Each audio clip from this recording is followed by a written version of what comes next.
ওয়ালা তুলকু বিআইদিকুম ইলাত তাহলুকা। রব্বুল আলামিন বলে, বান্দা নিজেকে নিজে ধ্বংসের দিকে ঠেলে দিও না। প্রতিটা জান, প্রতিটা মিনিট, প্রতিটা মুহূর্ত দামি।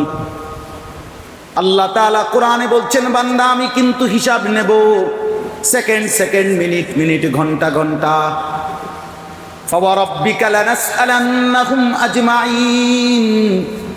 আল্লাহ বলেন, বান্দা আমি কিন্তু আমার নিজের জাতের কসম, আমি আমার রবের কসম, আমি আমার আল্লাহ নিজেই নিজের কসম করে বলছি, আমি কিন্তু তোমাদের সকলকেই জিজ্ঞেস করব।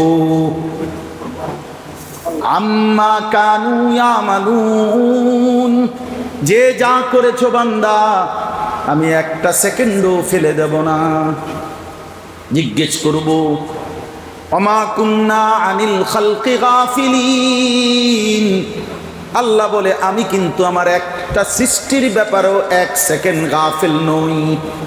গাফেল তুমি, গাফেল আমি, গাফেল কিন্তু আল্লাহ গাফেল নয়। ওমা রব্বুকা বিগাফিলিন আম্মা তা'মালুন।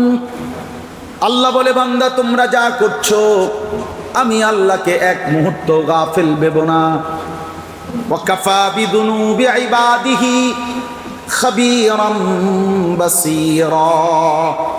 আল্লাহ বলেন, আমার প্রতিটা বান্দার গুনাহের পূর্ণ হিসাব রাখার ব্যাপারে আমি আল্লাহ কাফা, একাই যথেষ্ট। আল্লাহ বলেন, সুম্মা লাতুসআলুন্না ইয়াওমাইদিন আনিন নাঈম। আমার দেওয়া প্রতিটি নিয়ামত সম্পর্কে বান্দা আমি জিজ্ঞেস করব। লাতুসআলুন্না আরবিতে তাকিদের শব্দ, অবশ্যই জিজ্ঞেস করব। হাদিসে আছে, নবীজি সাল্লাল্লাহু আলাইহি ওয়াসাল্লাম বলছে, প্রত্যেক মানুষকে আল্লাহ প্রথম দুইটি নিয়ামত সম্পর্কে প্রশ্ন করবে। কয়টা? দুইটা। এক, আলাম নুসিহ জিসমাক, বলো বান্দা আমি কি তোমাকে সুস্থ শরীর দেই নাই? এবার বলো সেটার বদলা কি দিছো? দুই, ওয়া নুরযিকা মিনাল মা, আমি কি তোমাকে প্রতিনিয়ত তৃষ্ণার্ত অবস্থায় পানি দিয়ে তোমার তৃষ্ণা নিবারণ করি নাই? আমার সেই প্রতিবার তৃষ্ণার্ত অবস্থায় পানি পান করে যেই তৃষ্ণা নিবারণ করেছিলে, তারপরে আমার শুকর কি করছো বান্দা সেটা বলো। এরপরে আস্তে আস্তে আগাবো। আমার রোদ, আমার বাতাস, আমার আলো, আমার অন্ধকার, আমার হাত, আমার চোখ, আমার নাক, আমার কান, আমার পা, আমার আলো অন্ধকার, আমার দিন, আমার রাত, আমার ঘন্টা, আমার মিনিট, আমার সেকেন্ড, আমার দেওয়া তোমার স্ত্রী, আমার দেওয়া তোমার সন্তান, আমার দেওয়া তোমার সম্পদ মাল, একটা একটা করে বলো বান্দা কি করেছো? কি বলবেন বাপ? যুবক ভাই, তোমরা যারা নামাজ পড়ো না, কি বলবা বাপ? হায় বাপ, কি বলবা?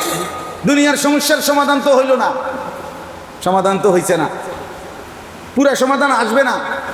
আরো আন্দোলন, আরো কিছু হইল, আরো চেষ্টা করিল, এই পৃথিবীতে আয় উপার্জনের জন্য মানুষের যত কামড়া কামড়ি করুক, মানুষের সবগুলো চাহিদা, টার্গেট, প্রয়োজন পূরণ হবে না। দুনিয়া এক অতৃপ্ত জায়গার নাম, যেখানে কেউ কখনো তৃপ্ত হয় নাই। তুমি হবে কেন? কেউ যদি বলে উনি এই রাস্তাটা করে দিছে, উনি এই রাস্তা করে দেওয়ার কারণে পৃথিবীতে অমর হয়ে থাকবেন, রাস্তায় যেন ডাক দিয়ে কো, আল্লাহ দোহাই আমি তো থাকতাম না, এবারটা কেমন অমর হইব? আরে বেকুব, তুই কারে কস?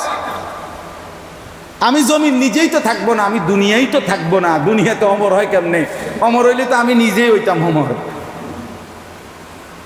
এই জন্য বন্ধু, বাপ, সবাইকে বলি, রাত হয়েছে, আপনাদেরকে বুঝাইতে চাচ্ছি,